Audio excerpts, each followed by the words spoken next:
Hello and welcome again to Let's Play 999 Part 36.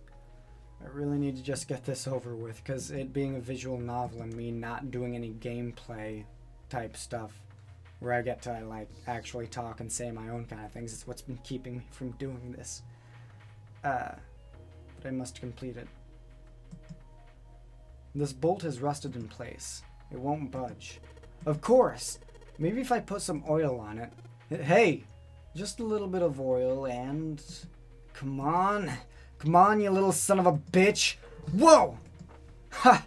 Yes! Got you, little bastard! You did it, Jumpy! You're so smart! As Junpei walked into the room, a blast of cold air washed over him. Almost instinctively, he folded his arms tight across his chest, doing what he could to conserve body heat. Brr. It's cold in here. What is this place? Are you blind? It's a freezer. Santa's teeth had already begun to chatter. Hardly surprising. The freezer was far too cold for someone dressed as he was. Lotus, however, was in an even worse situation. Oh, no way. That's way too cold for me. I'll freeze solid in seconds. Sorry, but I'm afraid I'll have to pass on this one. I'm gonna leave the rest to you. And with that, she ran out of the room. As Lotus left, June came in. Whoa, it's really cold in here. White puffs of steam hovered in front of their faces as they talked. June had already started to shiver. Hey, you don't need to be in here. You had a fever just a little bit ago. You should stay outside. We got this. No, I'm fine. My fever is gone now. But Junpei had scarcely opened his mouth when the thunderous sound of metal upon metal rang out from behind them. In unison, they spun around to find that the door they had only recently come through was closed. Junpei rushed to the door. Desperately, he grabbed hold of the doorknob. Ow! It was cold. Beyond cold. Merely touching it was painful. The doorknob had been frozen solid. They quickly deduced that the pipe next to the door had ruptured. Water released by the rupture had hit the door and frozen instantly. Santa shoved Junpei aside and pounded against the door. Hey, Lotus! You're out there, right? Open the door! She wasted no time in responding. What do you want? What's going on? The door won't open! Try opening it from that side, please! Fine, if you say so. Hold on. Soon they could hear Lotus on the other side of the door. Straining noises! Then the grunting ceased, and they could hear light panting, as if from exertion. It's no use. It won't budge. You've got more people in there. You figure it out.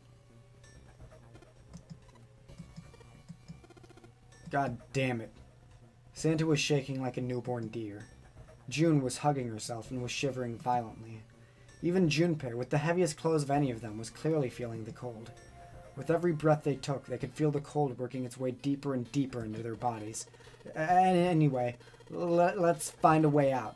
If we don't get moving, we're going to be permanent residents. Two heads are better than none. I'm sure we'll figure something out. Yeah, you're right. Let's just take a good look around this room, okay? Right. I don't know how to emote stutters. I know how to do it when I am stuttering, but this is partly to be like a thing of me acting as well, I guess, but I'm just gonna shush. They pushed in close to one another and began to search.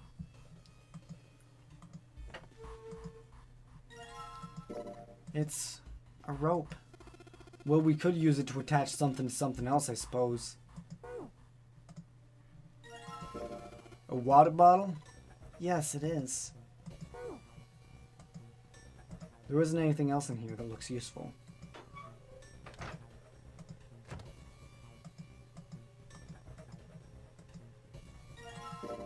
It's really hard. It's frozen stiff. Hey, June, can you say that again? Huh? Say it again.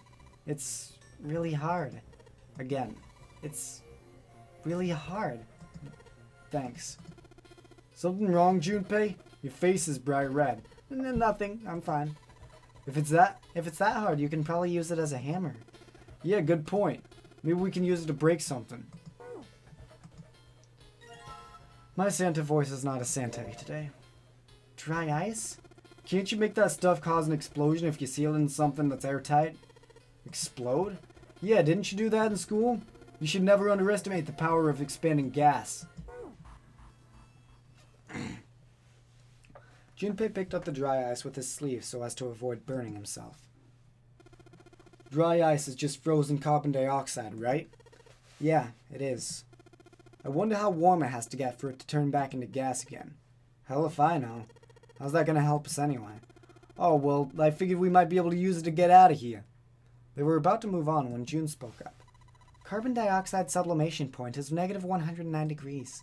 Any warmer than that and it'll turn to gas. Any lower and it becomes a solid.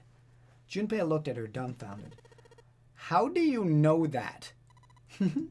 Despite my looks, I'm the queen of random knowledge. Looks bad to mess up when you're showing off. Argle mouth. Oh, you're so cold your mouth is going numb? Yeah, that's right. You're just doing that on purpose, aren't you? June giggled and did her best to hide the guilt. At least she was still feeling good enough to joke around, Junpei told himself. Come on, guys. Don't you think that's kind of weird? I wonder why it doesn't turn into a liquid first. Santa was now shivering at an astounding rate, but his curiosity seemed unaffected. Junpei, however, was not in a mood to discuss science. This is the choice we must take for the ending we want. It did seem rather odd to Junpei, and he couldn't help but think about it. June answered. But it can turn into a liquid. Carbon dioxide turns into liquid if you put it under high enough pressure. But at 1 atmosphere, normal air pressure, it won't turn into a liquid. It won't turn into a liquid, right? That's right. Instead of melting, it'll do what's called sublimating and change immediately from a solid state to a gaseous one. See, that's weird. Water becomes a liquid, or is a liquid, between 32 and 212 degrees. So why isn't it the case for carbon dioxide? June replied with an answer that stunned both of them. There's a kind of ice that doesn't turn into liquid when it goes above 32 degrees. I heard about it. Its melting point is 96 degrees. Ice with a melting point of 96 degrees? You mean there's water that freezes at 96 degrees? Yeah. Well, you could also look at it as ice that won't melt until it's 96 degrees. Water that freezes at 96 degrees? Ice that won't melt until it's 96 degrees? Junpei was cold as hell, but this was too interesting to ignore. He did his best to warm up by rubbing his arms and stamping his feet, then put the question to June. So what's this ice with a melting point of 96 degrees called? I heard it's called Ice-9. Ice-9? Originally, Ice-9 was a made-up substance invented by a science fiction author. But recently, scientists have discovered that such a substance actually exists. Wait, hold up. So this thing called Ice-9, is this thing called Ice-9 or is it water? Like I said, if the ice is over 96 degrees, it'll be liquid. If it's under that, it'll solidify. So you could think of it as a polymorph of H2O. Here, think of it like diamonds and graphite. They're both made of carbon, right? But depending on the structure of the crystallization, the hardness and the structure are completely different. So you're saying normal water and this Ice-9 are like that? Yep. She wasn't finished. Have you heard the story about the crystallization of glycerin? For 150 years after the discovery of glycerin, people cooled it, warmed it, and did all sorts of things to it. But whatever they did, it never crystallized. However, one day in the 1920s, some glycerin that was en route to England by the ship was discovered to have crystallized during the trip. Naturally, the scientists worldwide wanted to research the new crystallized form of glycerin and began asking for samples of the seed. A seed is, of course, the sample of the original crystallized substance. With a seed crystal, further crystallizations of glycerin would be a simple matter. However, something very strange happened. Not only did the glycerin encouraged by seed crystals begin to crystallize, nearby samples did as well. It didn't end there.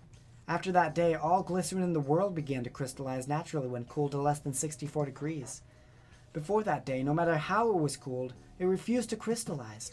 But once the crystallization had begun, it was almost like, how do I put it? It was almost like all the glycerin in the world was communicating. Communicating in some way that we can't sense. Junpei was honestly impressed. It was in fact a pretty interesting story. Wow. That's pretty interesting. But, what does it have to do with Ice-9? To his surprise, it was Santa and not June who answered. What she's saying is that it's a lot like Ice-9. What happened, I mean. A lot like... That would be bad. If water everywhere started freezing at 96 degrees, man, it'd be the end of the world. Junpei felt that Santa might not be treating the idea of the end of the world with proper concern. At any rate, we're not going to have to worry about the end of the world unless we can get out of here pretty damn quick. He was right. Junpei shivered. Alright guys, I think that's enough of that. I didn't think we'd get quite this far off topic. I mean, I know I'm kind of at fault here, but we can't be screwing around anymore. Seriously. I might go by the name Santa right now, but I didn't grow up in Iceland. I freaking hate the cold. So let's get cracking, alright? We gotta find a way out of here. Santa stomped off, clearly doing his best to pretend the cold wasn't affecting him.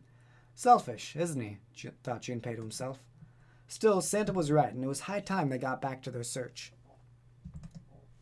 The story of Ice-9 had him interested, but there'd be time to think about that once they'd gotten out of the freezer. Junpei looked at June, nodded, and then resumed his search of the room.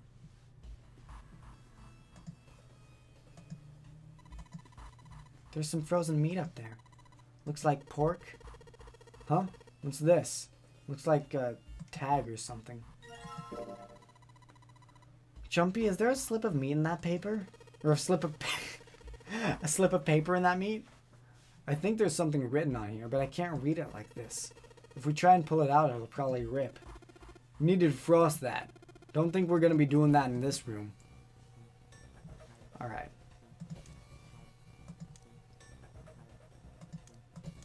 Combine that. Alright, the dry ice is all in pieces now. I'm going to put these pieces of dry ice in the water bottle.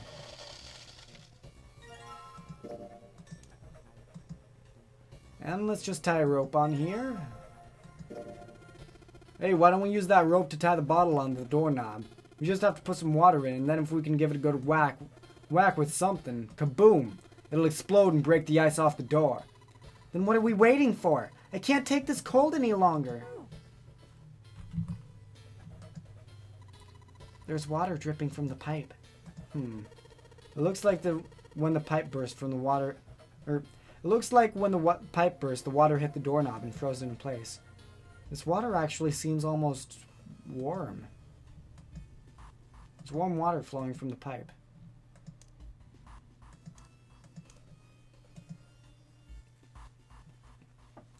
Warm water dripped from the ruptured pipe near the door.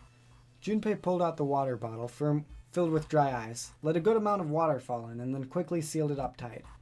The makeshift bomb complete, he tied it to the doorknob as quickly as he could manage in the cold. Alright, that's set. So, what do we do now? We just need to give it a little tap. The bottle's already about to pop. If we just throw a rock or something at it, it'll go off all on its own. A small rock? A small rock. Junpei looked down at the floor. Scattered across it were pieces of dry ice left over from the larger chunk he'd crushed earlier. Alright, this ought to do the trick. He pulled his sleeve down over his hand to keep from getting burned and grabbed the chunk of dry ice. It was a pretty good size, about as big as a pool ball. He figured it would be just about the right size. Alright guys, stand back. Actually, we should probably hide somewhere. Both Santa and June looked at him with new concern. Where exactly do you expect us to hide, genius? There isn't really anywhere big enough. Yeah, there is. Look, right here. We can hide in there. Junpei pulled open the door to the small cellar. Come on. Get inside, quick. Santa and June nodded and jumped down into the hole. Junpei quickly followed. In his hand, he could feel the chill of the frozen carbon dioxide, even through his sleeve. He tightened his grip, took aim, and prepared to throw. Alright, here it goes. 3, 4, 5. You're counting the wrong way. Oops. That's a really sad excuse for a joke, man. Sorry, dude. Alright, for real this time. You guys ready? Yeah, whenever you're ready. Just throw the damn thing. Alright, here I go. 3, 2, 1. Junpei threw the chunk of dry ice as hard as he could. With the same motion, he ducked down into the cellar with Santa and June, just as...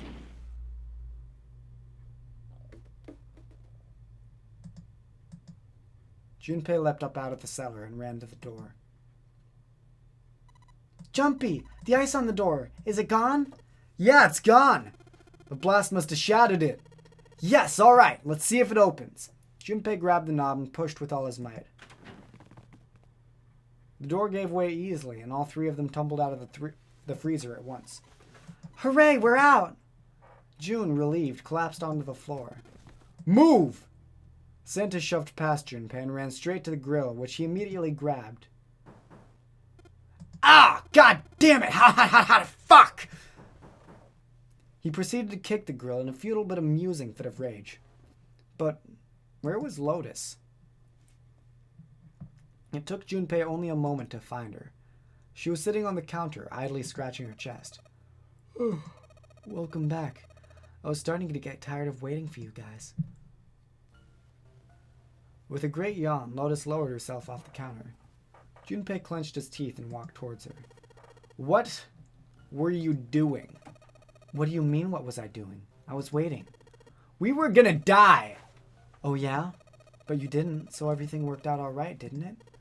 What the hell? Just kidding. It might not look like it, but I was really worried. Don't give me that crap! I'm telling the truth. I mean, if you died, then I'd be in trouble too. If you died, then I'd be stuck in here and I'd die too. See? I did all I could. I even looked around to see if there was anything I could use to pry open the door, but I couldn't find anything. So all I could do was wait. I mean, what else did you want me to do? Call the cops? It was true that there wasn't much she could have done, but something about her tone. Junpei gritted his teeth. Fine, but there's one thing I have to ask you. What's that? You didn't close the door, did you? What? You think I closed the door on you? Why would I do something like that? It closed on its own. I told you before, if you die, then I die too. She was right, and Junpei knew it. Without them, she'd be in very serious trouble. It seemed that an accident was the only explanation for the door's closure. If Lotus had really wanted to kill them, all she had to do was bar the door from the outside. And she hadn't. Well, she hadn't done anything. The most she was guilty of was laziness or negligence, not attempted murder. Junpei swallowed his anger and did his best to apologize. Well, I'm sorry. I'm sorry I doubted you. Oh, yeah, well, that's all right, as long as you understand. Lotus looked away and twirled her hair between her fingertips. His vengeance against the grill complete, Santa swaggered back towards Junpei and Lotus. Hey, no more screwing around, you two. Break time's over, especially for you, lady. You've just been sitting on that fat ass of yours while we were freezing to death. How rude. I was plenty busy. Yeah, how about you put all that energy into something besides bitching? Let's go. Or let's go.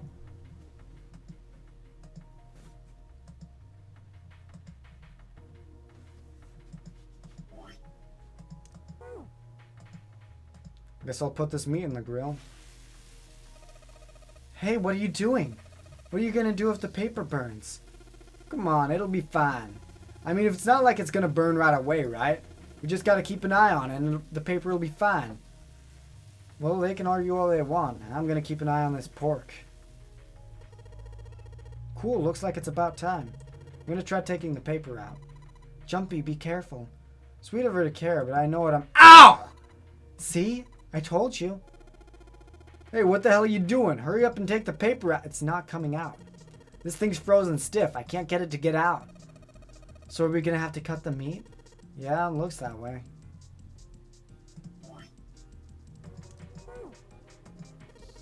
Alright, now that I've sharpened the knife. Yes, I cut the pork. Awesome, Junpei. Now we can cut out the paper. C plus F plus 10. Do you think it's some kind of code? Damn it, they're just screwing around. Junpei, do you know what C and F stand for? You think maybe it means corporate finance? I thought it was clever and funny.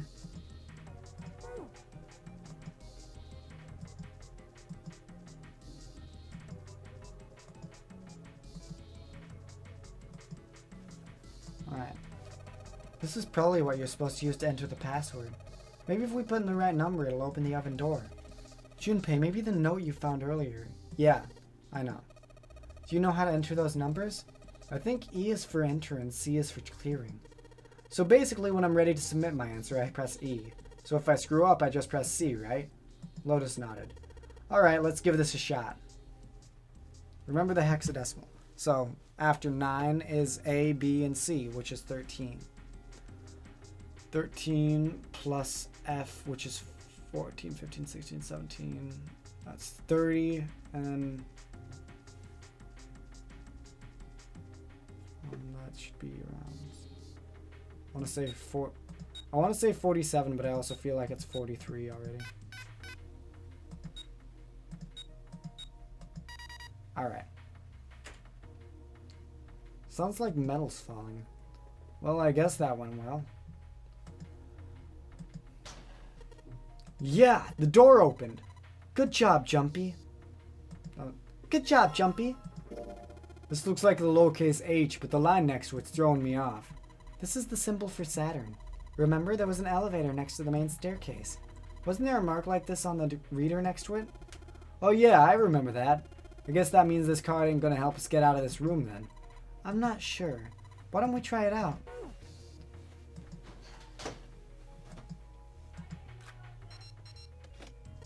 Yes! I think it's unlocked now. You did it, Jumpy. Let's get out of here. Yes, let's go.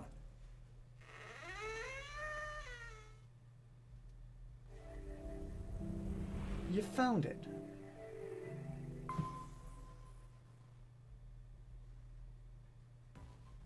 They stepped out of the kitchen and into a hallway that looked rather familiar. This seems like as good a place as any to stop. Overwrite. Till next time, folks. Peace out.